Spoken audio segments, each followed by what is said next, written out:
get into mountain biking? Well, I've always been into two wheels. It started when I was 5, and my first memory, this is a good one, was it was on a PW50, a little Yamaha, like, what are they, like 20-inch wheels, something like that? They're tiny. It's tiny. And I was riding in the back garden. Dude, it was like 20 meters long or something like that. I was riding along the grass, 10 meters. It was all going well. And then I bumped off the grass into mom's flower bed. And as I bumped down, I hadn't really had much experience of a throttle. And as I bumped down, my elbow dropped down as well and just revved across the remaining of the garden straight into the back shed. And that's kind of my first memory of being on a bike.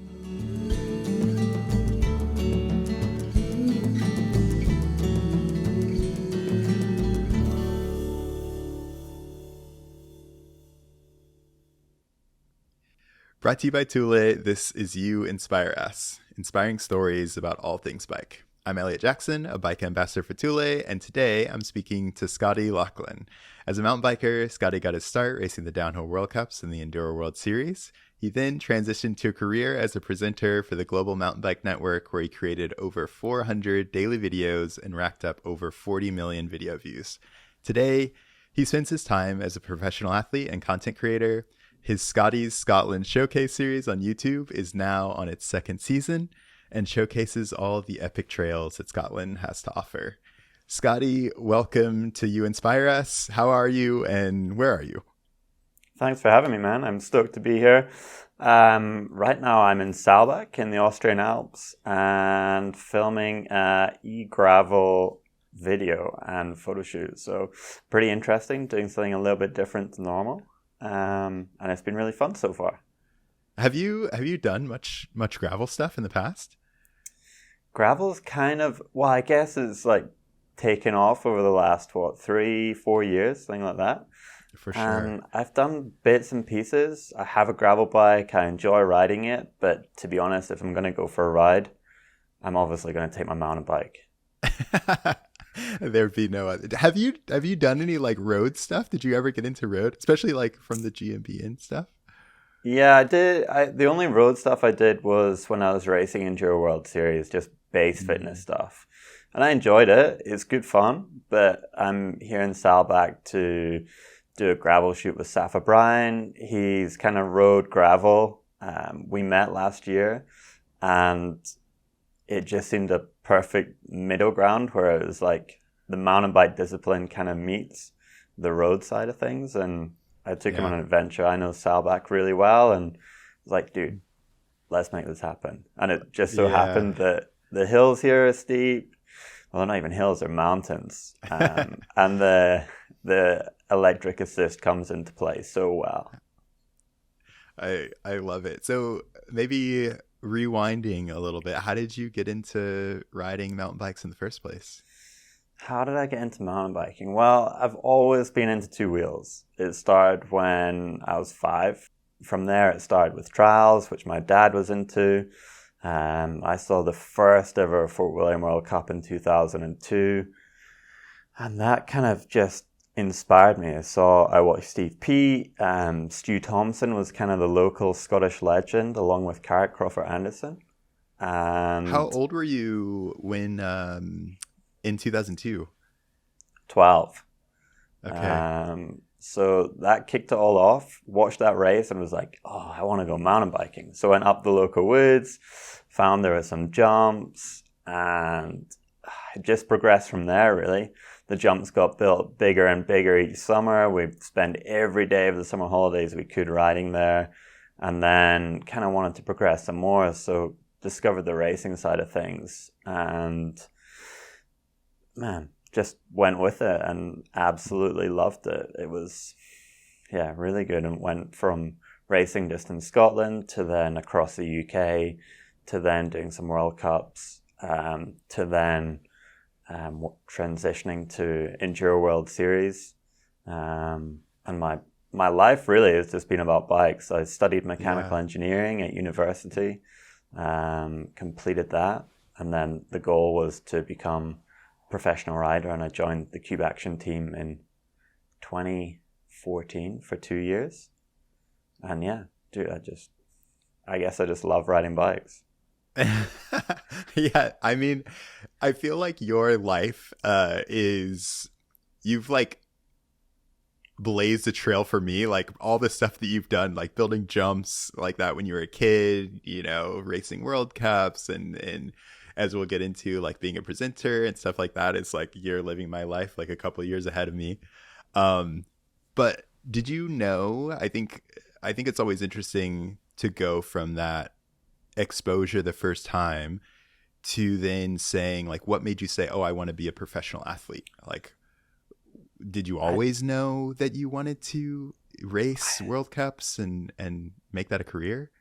I think if we went back to 2002 and looked at it, no way. Like, I just loved riding my bikes, and there'd be maybe a group of 10 to 15 of us, and we'd just be there because we wanted to ride, and each of us would push each other further and not even faster. It was like who could build the biggest jump, or like who would do the first hit. And I think that progression, you're just looking for the next thing, and racing almost seemed natural. A couple of friends were also interested in it, and yeah, I don't know. I just loved riding.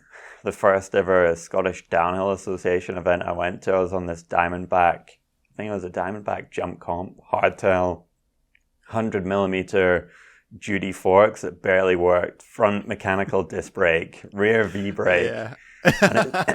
And it's on a super technical track, man. It's like Right. last year, Fox did their testing on the same track No way. that And we you're riding raced a on V-brake. like 20 years ago, and I'm riding on a V brake, and it's like, okay, things have changed, like the lines changed a little bit. It's definitely, the rocks have become more exposed, but it's still the same thing, right? And thinking about it now and riding on a hardtail like that, you'd be like, what? Yeah, right. But we did it, and that's just where I think I was 13 at that time, and that's where the juvenile started from. Yeah, that is so good.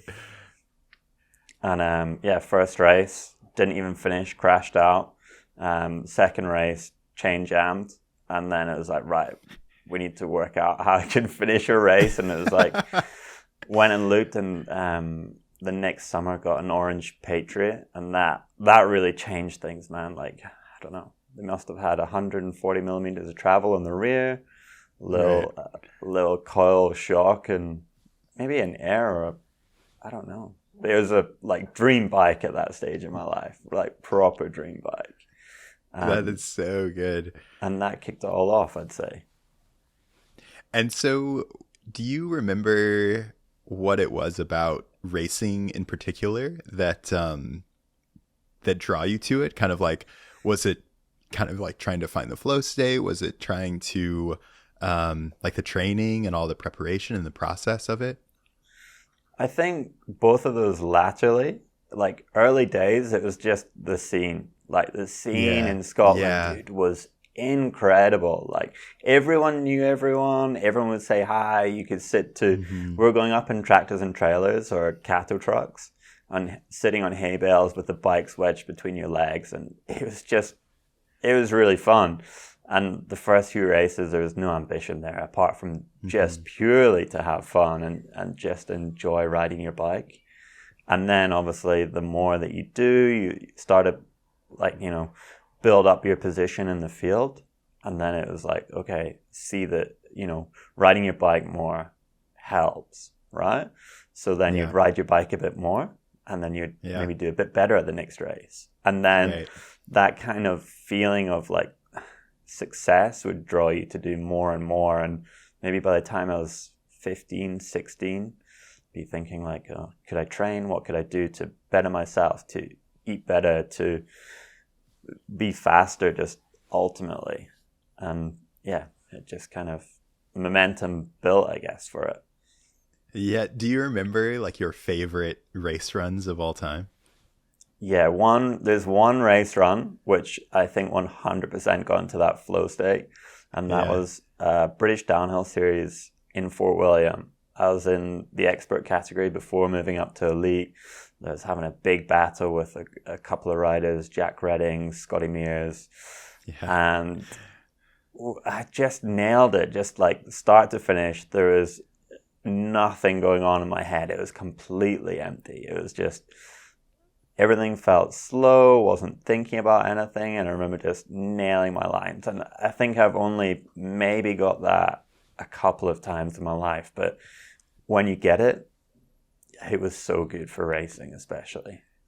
Yeah, man. I know exactly what you mean. Like there was one for me, like Fort William qualifying one year where I just had like I could tell you every single rock, pedal stroke, like all of these different things, and I feel like you chase that feeling, and it's so wild because you rode and raced for so long, and I did too, and you have specific moments, like a handful of moments when that happens. It's wild. 100%. I mean, how many World Cups have you done? Yeah, let's see. I think what I raced from 2011 to 17, so yeah, over 30, 40. Yeah. Yeah. I mean, I And don't think I ever achieved what I dreamt of achieving when it came to World Cups, but just the enjoyment and feeling of being there. for And sure. Yeah, it's fascinating too because we had a little series on Red Bull, and one of the episodes that we did was kind of about the scene, like you talked about, and we asked a bunch of riders like, would you still race World Cups if you didn't have the community there, like if your friends weren't there, and like no matter who you asked, everyone was like, no, like it's all about the people. yeah, I think when I go back to the early days of my racing career, it was all about the people. Like I could have named most people that were there, or you could be like, right, let's go and ride next weekend, and you'd know that they Right. were going to be there. And that was before, like, people had mobile phones or you could text. Yeah, Really, it you would just just be show like you'd be up. like, hey, I'm going to be at Fort William or Dunkeld or Innerleith, and there were the Uh-huh. 3 riding spots. Will you be there next week? Yeah, we'll be there. And it was cool. It was really, really good. Yeah, totally. And then you transitioned to EWS. Can you tell me like why you made that transition, and then maybe just give a little context of like the difference between a downhill race and a enduro World Series race? Yeah, so I don't really know why I transitioned, but when I think about it, it's pretty natural because Scotland doesn't have any uplifted mountain bike trails, particularly. You've got Fort William, you've got Glencoe, you've got Innerleithen, which are really great venues, but they're not necessarily the funnest places to ride.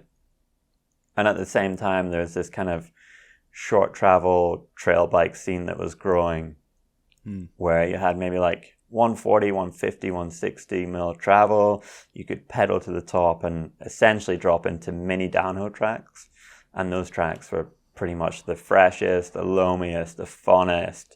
And you could just, similar to those early days of riding, you'd have a group of 4 or 5 of you going out. You'd have a really good day on your bike.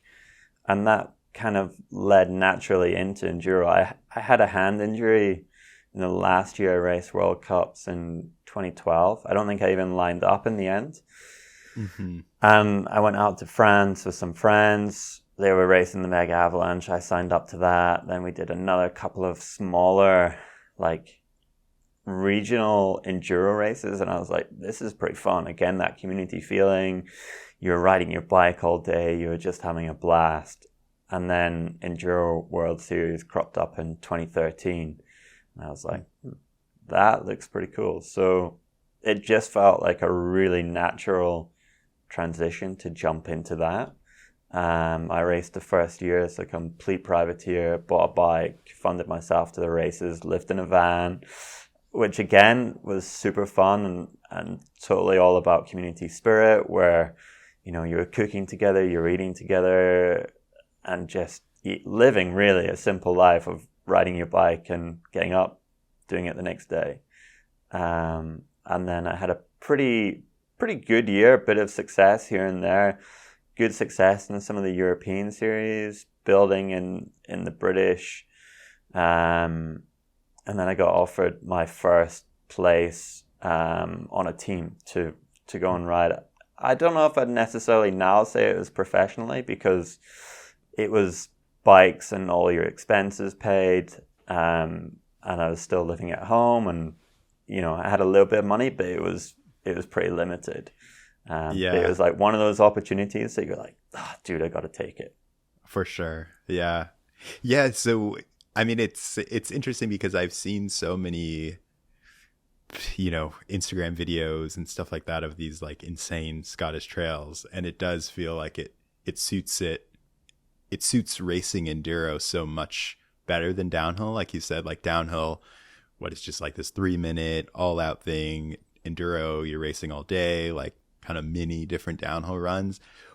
Did you enjoy, you think maybe looking back, you just enjoyed being on your bike more? Was that maybe part of it? Yeah, 100%. I mean, dude, to be quite honest, I just love having the wind in your face, going fast, just having fun. Like that's literally all it was. And I think for me, downhill, I still loved it. And I just had to make a choice of which way I was going to go, Like I didn't have a huge amount of support. Having a downhill bike, an enduro bike, it's an expense, never mind trying to go to all the races that you want to, and just had to make a decision of what way was I going to go, and enduro just kind of captured me. I liked also, dude, do you know what else I love? It's just traveling, going to new places, experiencing that culture and taking it all in, and that's what was different. I'd been to most of the downhill venues in the UK, right, Europe, and I was like, this is cool. It's a different scene. You get to experience new places. And, the first year when we went to Punta Ala, you're in the middle of the Riviera, I think it is, in Italy, and it's just sunny, it's hot, and it was, I guess it just it just got me in a good place. And then the calendar was pretty cool, and the following year got to go to Chile and Colorado and Whistler and all across Europe, and I was like, this is a dream. Like, if I could go back to that kid who's jumping in the woods at 12 years old and be like, you're going to go all these places on your bike, and been like, no way, no you're not. Because of your bike. So your last full year was 2015. And then you did a race, I think in 2017, and then you did a downhill race last year. Is there a story behind that? Last year was so I ride for Saalbach as a resort, and every year they host this festival called Glam Ride. And I was like, every year come do like perhaps a video or some content around the event. And I was like, what should I do that's different this year? And they have this IXS Rookies Cup. And I was like, why not go and race a downhill race again, just for the fun of it? So they managed to sign me up real late. And I was like, okay, let's go for it. I hadn't ridden a downhill bike really properly for a year. Got out of the van, had 3 runs, I think, on it before practice started. And each run was that same progression, that same feeling of excitement and fun. But I got to say, man, I don't miss the faff and the stress and the feelings that go with racing at all. Totally. I totally feel you. Yeah. It's so funny. Like, you're on the outside and you're like, oh yeah, like, all these guys and girls are just stressing out. And then as soon as you like put your helmet on, get between the tape, you're like, man, this is insane. Yeah. And don't get me wrong, there is something so ridiculous about a downhill bike, and just being able to point it and go over anything and gives you that confidence. But yeah, I don't know. I was like, just want to ride it for fun. Yeah. And so tell me how you ended up getting into presenting. So, oh man, it was kind of one of those rare opportunities where Neil at GMBN contacted me and was like, hey, we're looking for someone to do some presenting. Mark's leaving. Would you be interested? And their kind of ethos was that they wanted to have ex-professional racers. And I was like, yeah, okay, cool. Well, I've never done anything like it, but can give it a shot. And I was like, right, okay, well, we're going to Spain. Would you like to come for 2 weeks? We'll cover all your expenses. You can come and see the studio and we'll give you a little bit of money. And I was like, sounds good. I didn't have a team or anything lined up for racing that year. And I was like, right, this seems like a really nice opportunity. And to be honest, like I don't really feel that I ever made what I wanted to do in racing. And I don't know, do you ever look back and think, I wish I'd done that, or, I wish I'd done something different here? Definitely. I think it's so hard not to. And I had a lot of that, and I was like, okay, let's see what it's like. And Yeah. so I went to Spain. The first video that they asked me to produce for them was how to fit a helmet.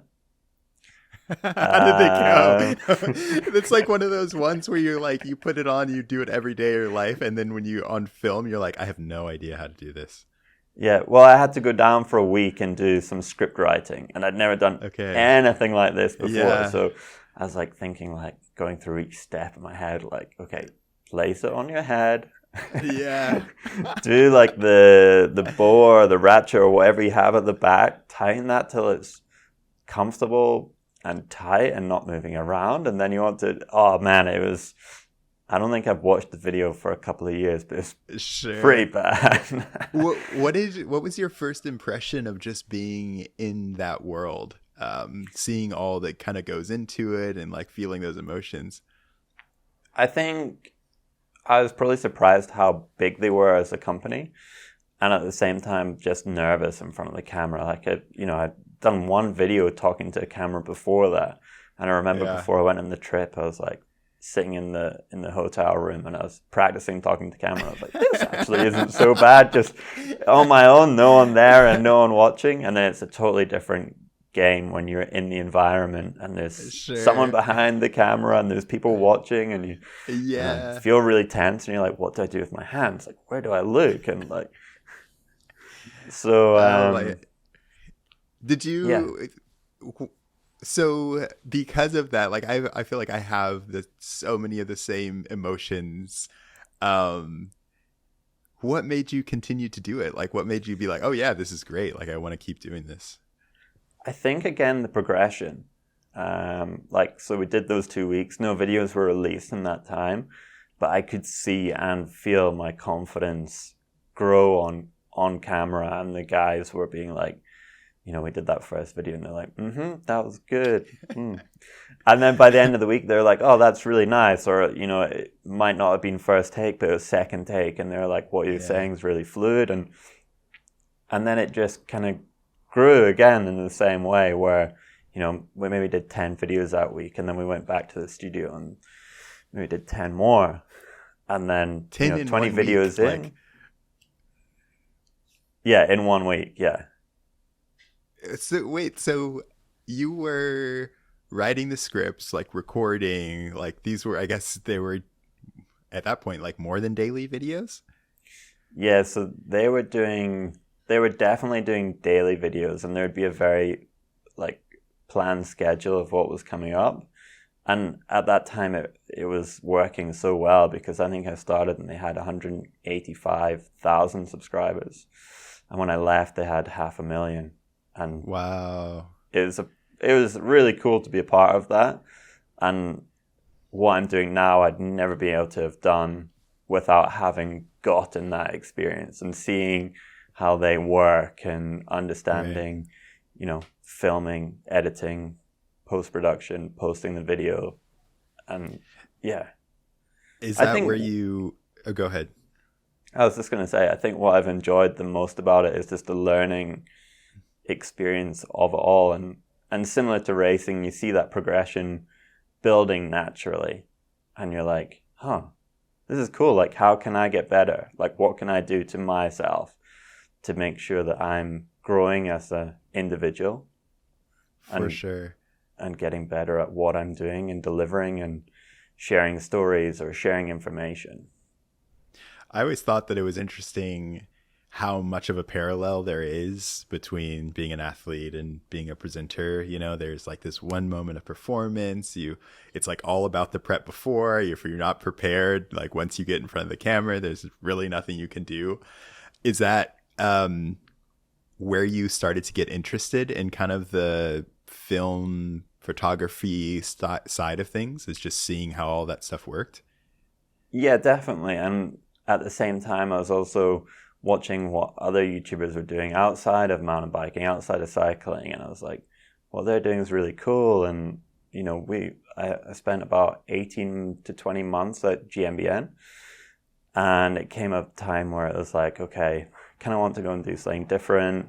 I want to be based back at home in Scotland, and I feel I want to continue that progression in a different way as well. And decided that it was time to move on and take that experience with me and do my own stuff. And when I left, I'd never picked up a camera or done any photography or anything. I didn't even own a camera. And I was like, right, okay, let's see what we can do. And I was inspired by, like people like Jon Olsen, Sam Calder, Peter McKinnon. They were kind of the three people that I'd be watching. I'd be like, there's no one really doing this in mountain biking. There's no one telling stories of going and riding trails and I wanted to take it back to how I worked with when I was racing, and you'd be on an individual brand for exclusivity and work with them to create a story. So it was kind of merging that racer with what I'd been doing at GmbN, and I guess this is the outcome of it 5-6 years down the line, and it's been really fun and interesting and a huge learning curve, where I'd say now I feel that I'm in a position I almost know what I'm doing. Yeah, I mean, I'd say so. It is really interesting to hear you say that, like you combined kind of that idea of being on a team, having like one specific brand, and then getting to see exactly how content is made, why content is valuable, and then saying, okay, cool, I can combine these two things. Because I think you were for sure much earlier on. You were one of the first people that really started doing a YouTube channel, and like creating content. Did you see it like that? Did you feel like you were at the forefront of that whole movement? I'd say there's a few. There weren't many with a writing background like what I'd say that I have at that time. A lot of people doing POV stuff or kind of product reviews, and I wanted to do something a little bit different. And I definitely took inspiration from outside of the mountain bike world to bring it in, and wanted to do it differently and also learn about how to use a camera, because I'd seen the guys using them at GmbN, and I was like, that's pretty cool. Like, like how can I shoot this, or how can I give more value to the partners that I'm working with, like Scott, Shimano. And in the first few years, I learned a lot, and it's just steadily grown to be in, I think now, quite a nice position where, if I look back at when I was racing, the brand products that I was buying, and I think that's the best position to be in. I'd been pretty careful who I partner with, and I think it's paid off. I want to talk a little bit about content creation in general. Can you maybe give me like a high level overview of the different types, like just like high budget versus low budget, or long versus short, some of the different mediums, like just an overview of the landscape? Yeah, I think the one that I'd love to work more in is the higher end stuff. It's something that I've never really managed to quite get to. That would be like, I guess, that next stepping stone if we're talking about however we're doing it. But most of it's, pretty mid-level, where we're shooting. I now have someone else who's helping me pretty much on a summer basis to shoot it all and edit it all. And this year we've done now a few shoots where we've had a second person helping. And that's been really nice. And I'd say that's pretty nice mid stuff. And then the lower stuff is kind of POV, I mean, it's not really low. It still looks really sick, and it's really, really valuable. But it can be done on my own. I can go for a ride on my own or with friends or whatever, and you just click your chesty on or your helmet cam on, and depending where you are and the time of the day, you can grab a little banger. And that's sometimes what you're looking for. And I do now try to differentiate when I go for a ride with friends versus when I'm going and try and get something specific. I think that's important, and it's something that the first couple of years I went through various stages where I was like super excited, and then would really almost burn out because I'd worked so hard or chased something, and then I'd go again, and it'd be like these like peaks and massive troughs. So this year especially, I've tried to level it out and really focus on projects that I care about, or stories that I want to share, or places that I want to go and visit, and try and make those dream trips happen, really, I'd say. Yeah. I was listening to a podcast you did, I think it was in 2018, and you were kind of like just getting started. You were talking about how there was so many different types of content that you wanted to do, the travel, these trips and bike builds and stuff like that, and you weren't quite sure what you wanted to do. Do you now... Could you take me through like the mindset then? Can you remember that? And then what it feels like now? Like, do you have a clear picture of exactly what you like to do now? Yeah, 100%. I think going back to the racing side of things, I love just traveling places, gaining those experiences, riding the trails, meeting locals, and kind of immersing yourself in that local community. And that was like from the content side as well? Yeah, just capturing those moments, whether it's a riding scene or, an interview with someone, just sitting down and talking and hearing from their perspective, whether that's trail building, whether that's guiding, or, I've just come back. An example is I've just come back from Colombia, right? I came back a couple of weeks ago. It was, I'd say, the trip of a lifetime, and there's 3 of us on it. Rob, who's kind of my right-hand man when it comes to creating the content, had Brody Hood also there shooting photos, and we all came back and we're just like, man, think about what we've done. We were there for 11 days, and it was just absolutely insane. Like, it's like, you hear skiers talking about Japan being the place to go. Yeah. Colombia was just, dude, it was untouched. Like, we were riding. What was the best part about it? Just the riding, man. 1,000-meter lomers with huge hits in them, berms, riding through all sorts of terrain, like alpine at the top, in the forest in the middle, and the jungle at the bottom, and just, I can't even describe it. It was just fun. It was just really, really fun. We met a bunch of riders there as well who were guiding us and leading us around their country. And there was one rider in particular, a guy called Chris, and he had a total beat up, it must have been 10-year plus Giant Glory. And on day one, there was this gap, and it was like, I'm going to say it was like 50 foot, but you came in absolutely tapped. And I was like, I don't know, man. I don't really feel that I need to hit that today. I'm like, I feel that now I'm in a position...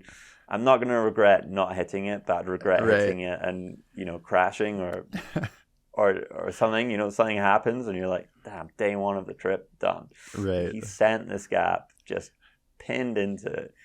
And then, so he cracked the frame. This is day one of the trip. And he's like, I don't have another bike. And he'd already borrowed this bike.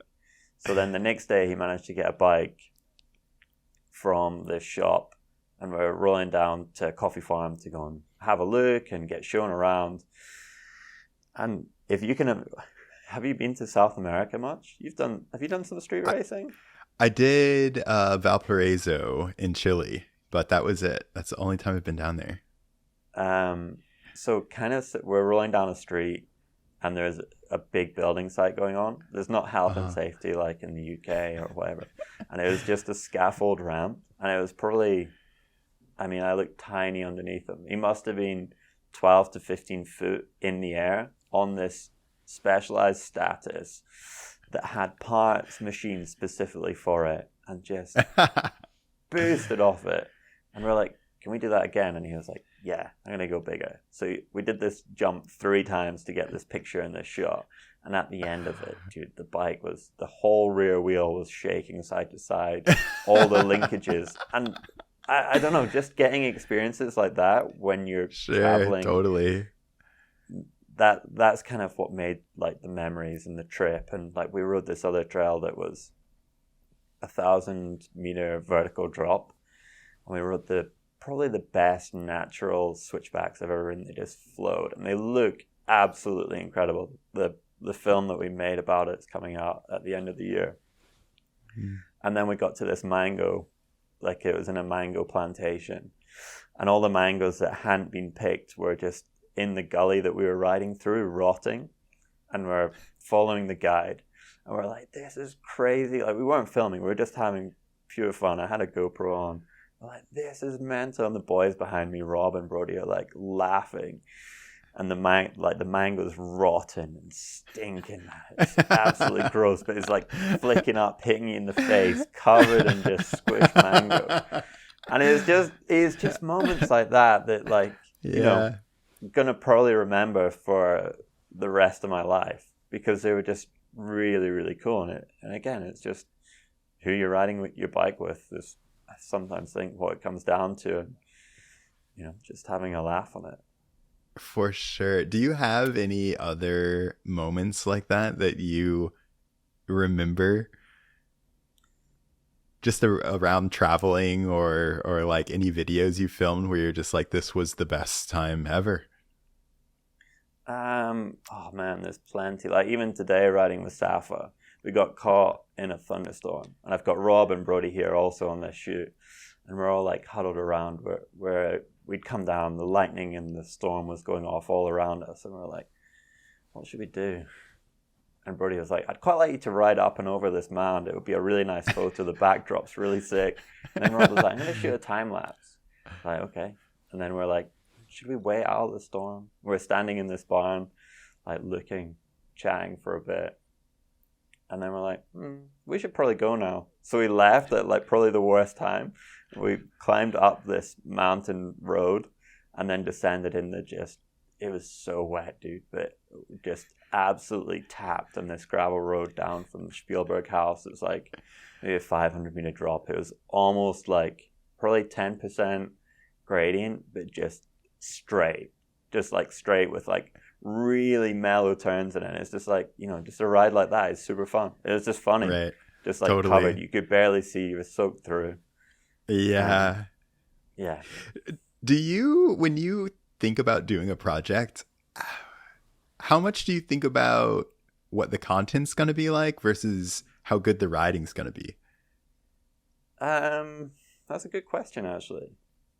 Probably, like, if I take Colombia, for example, I had no expectations at all going there. Like, really no idea what to expect. And they sent me a few GoPro clips and some videos, and I was like, this looks pretty cool. And then got there and was completely blown away. So I think one of the things that I have tried to learn, especially is when you're going somewhere new, is not to have any expectations and just go and just enjoy it, because it's not always just about the riding, it's the people, the culture. But for sure, when I generally try and plan a riding trip, I'm always thinking about the riding and if it's going to be good, because I want to enjoy riding my bike as well.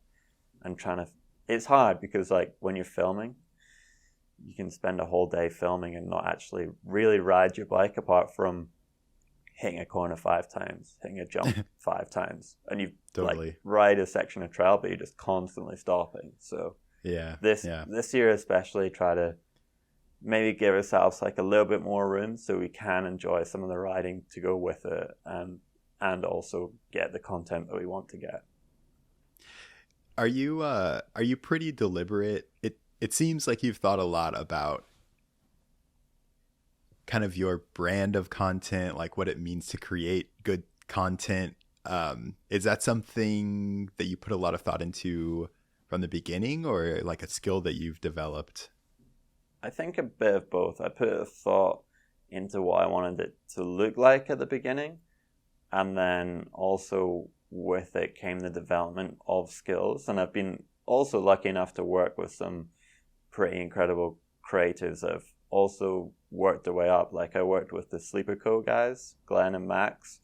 They helped with the first series of the showcase, and that was really cool. And it was also a bit of a movement for them, I think, especially Glenn. He took the project on knowing that he wanted to do something himself in the future. And then from that same summer, he got a couple of other projects with Rab Wardell and then Cathro.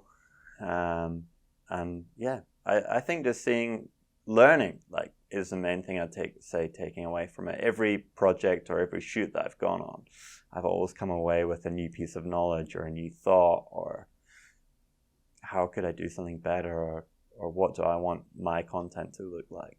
And I think I just like learning. I think that's a really important part, like us being a human, is learning all the time. And it keeps me going.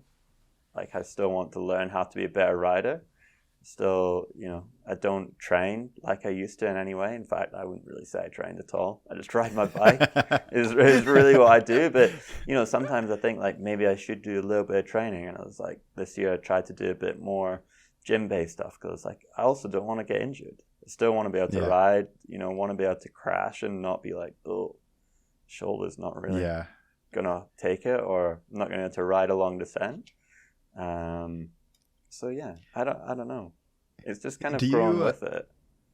Yeah, it's so interesting that there is always kind of like more string to pull once you get into something. It's definitely felt like that for me getting into the presenting and commentary. You're like, oh yeah, it's just kind of talking or, coming up with a script or whatever. But then as you get into it, there's always so much more to it, so much more story. Do you have maybe like 2 or 3 lessons that really stick out to you as you've developed your kind of eye and skills in the content creation space? I think on the presenting thing that sometimes it's easy to get obsessed with perfection, and quite often it'll be like, we might do like 5 takes or something, and it's like the first take's pretty much the best because it's natural. You're not thinking, you're in the moment and you're just doing it. And I think, what else? I think enjoyment, like enjoy the moment that you're in also, because it's quite easy to get caught up or stressed or thinking like, oh, this actually isn't working out, or this isn't what I envisioned. And, just try and enjoy where you are and what you're doing, because it can be easy to get caught up with those little things and not actually where you are and what you're doing. Yeah. Maybe are the 2 things I'd say.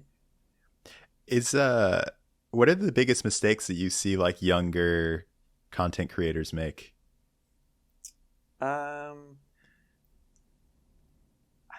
Biggest mistakes? I don't really know. That's quite a tough question, because everyone's got their own style, right? Like, there's no right or wrong. It's how you want to portray yourself or what you want to create, and there is no like rule book for it. It's just, do you see marks of what makes people succeed? Because I feel like there's so many kids that are like, oh, I'm gonna go and ride my bike, get a GoPro, or film some videos with my friends, but then they never end up kind of reaching that next threshold to where they can do it as a career. I think now it's much harder. I think when I first started like 5 years ago, there was less people, there was less competition.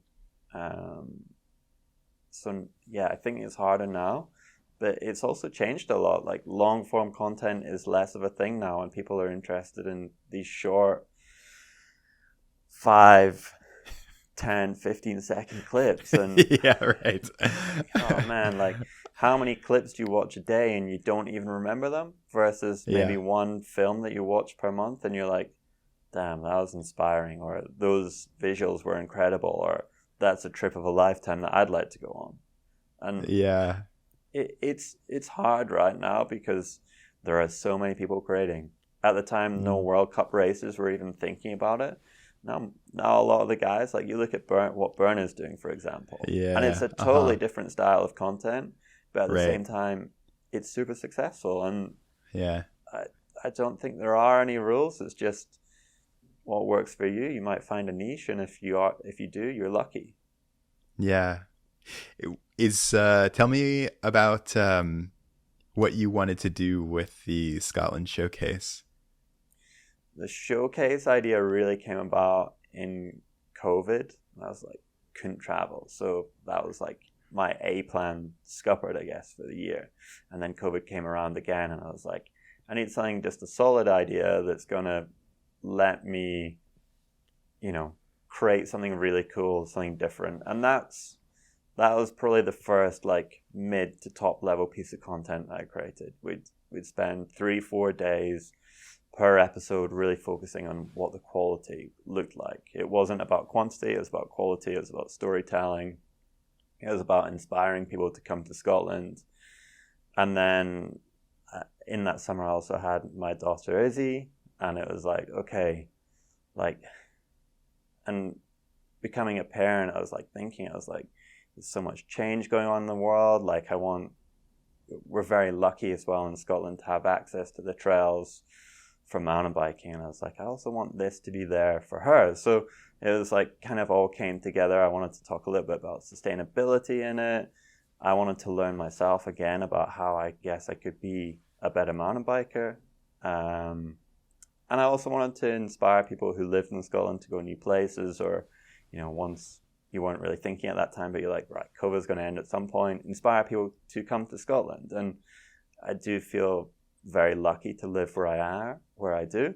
The trails are amazing, and just wanted to create a piece that documented the best places to ride. So season 1 was really all about that, and then season 2 was, we went on some epics. It was just all about exploring new places, pushing my own personal boundaries, and showcasing me discovering some new places, because there were, I'd look at mountains and be like, I wonder if you can mountain bike up there. Like, what would it be like?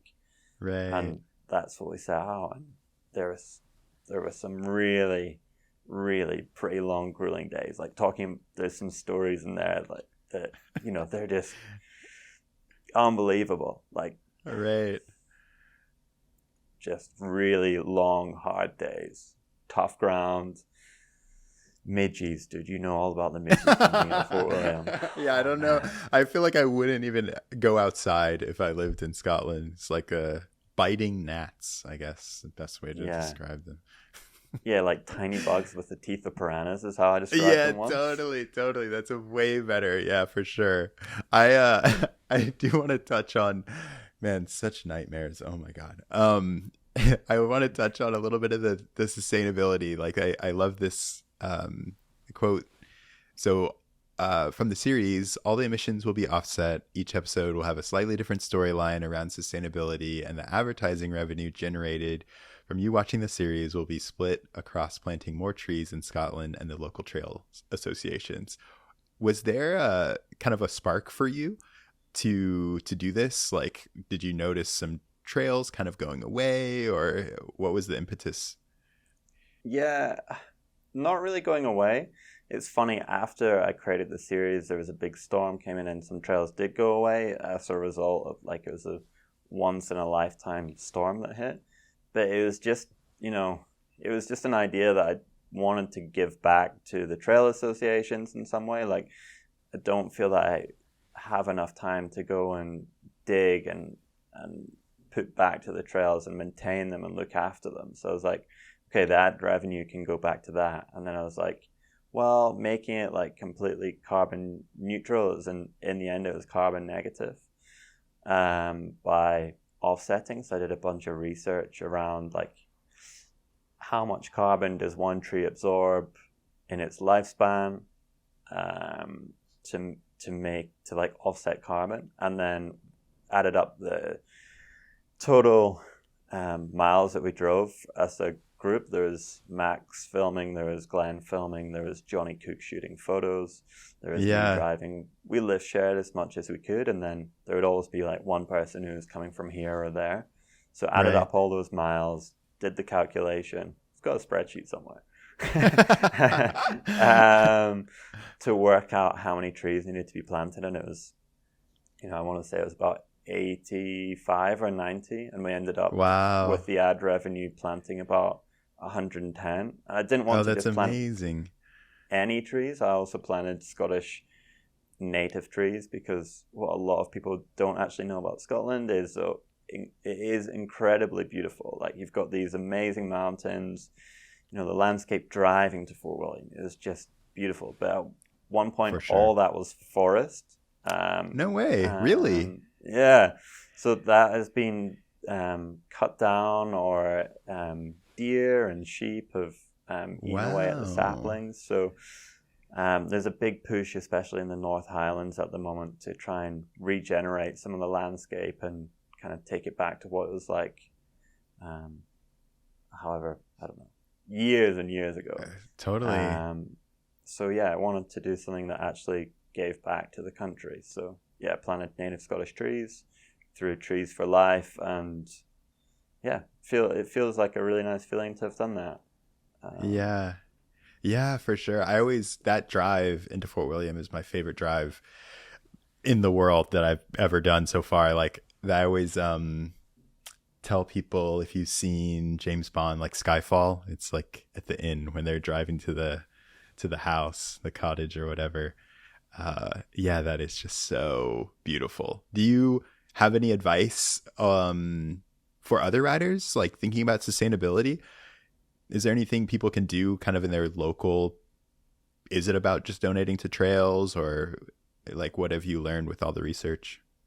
I think, donating to trail associations, it's so simple, man, but like, everyone goes and rides, right? And probably buys a cup of coffee. If you gave, $2-3, pounds, whatever, to the trail association that you were riding in that day, it mounts up pretty quick. Yeah. They can buy tools, they can maintain the trails better, they can look after them, and it's just little things like lift sharing make a big difference. 2 cars going versus one, like, and just thinking about it as a rider, like where you are, sometimes you have to actually stop and be like, oh man, my bike has actually taken me here. And there's a few moments in the series where you're just like, I'm in probably one of the most beautiful locations in the world to ride. And yeah, that's kind of what it was all about. And it's quite easy to forget about that, especially when you're riding, however much a bike costs these days through the woods, and all you're thinking about is going faster or hitting that jump or the berm. And, where you are is also a pretty incredible part of mountain biking. Yeah. Are there things that you've wished that the industry at large would do better in terms of sustainability? I think maybe moving forward, it would be really cool to see more brands investing in trails, investing in building sustainable trails, and also just encouraging people to get out on their bike. And it's definitely a growing thing for sure in Scotland. We've got an amazing network. Even since I created that series, it's grown. There's Developing Mountain Biking in Scotland. They're doing an amazing job of actually getting people on bikes, getting the word out there. But I think it'd be really cool to have some industry support, because it's, the landscape of mountain biking is also growing there. There's more people than ever on bikes, buying bikes, interested in bikes. And it'd be cool to see some stuff going back there.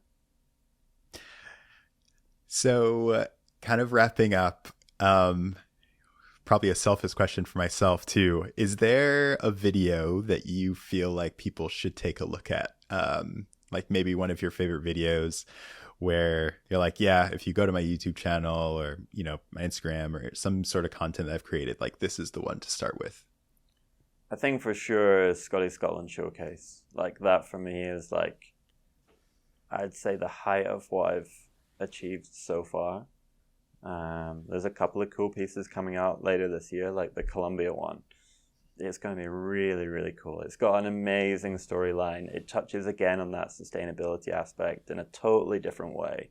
Some of the characters that we meet and we're lucky enough to meet is kind of what I'd say, and the experiences that we gained and hopefully want to share. And, you know, they had trail associations there, and yeah, they were donating money and, you know, buying tools, and had like a pot going where they could go and buy the tools they needed to build more trails, or giving back to the farmers who owned the land, or donating bikes to the villagers who perhaps didn't have any money to buy bikes for their kids. And dude, it was really cool. And, you know, experiences again that just, if I didn't ride bikes, I'd never have. right. Yeah, it is pretty amazing the places that a bike takes you. You know, like I my little, what was it? I guess my preparation before I dropped into a World Cup was always to like find the most beautiful view I could and just kind of think about how crazy it is that I'm here at that moment because of my bike. And there's been so many of those moments, like racing or not, that the bike has done, and it's just insane. Yeah, I mean, dude, it's a tool for taking you places, right? I was thinking about that today as I was riding down the hill. It is just a tool that can take you somewhere completely new. Be that on a completely like a journey where you need to escape and you like feel like really wound up. As soon as you go for a bike ride, whatever that problem was, it's gone, man. You feel way better for it. Like you feel like a new person. You come back and you're smiling and happy, and yeah, bikes are good. True that. Okay, so I've got a couple of bonus questions to finish up. When you first started riding bikes, what did you at first think was impossible that today you think is easy? Probably, there's now actually a path, but at the time it was a really steep set of stairs, and I just stand at the top every day and look at them and be like, there's no way that my bike can take me down here. Never going to be able to do it. And just, you know, I don't know how many times I stood at the top of them, and then all of a sudden it just clicked, and it was like, boom, down it, and then you'd go race back up, do it again. And it was just that repetition, I guess, is, you know, it comes back to practice, isn't it? It comes back to learning. Repetition really was key to making it happen. Oh, that's so good. What is one thing that you want to do for yourself this year? I think just enjoy riding my bike more. Just for me, not for any content, not for anyone, not for anything, just going for a ride. And that would be pretty ace, because, you know, doing what I do, traveling, riding my bike, it's a dream, man. But also fitting that in with having a family and spending time with them. So yeah, want to ride my bike for me, spend time with them, and create amazing content. If I could just nail those three things, everything would be sweet, man.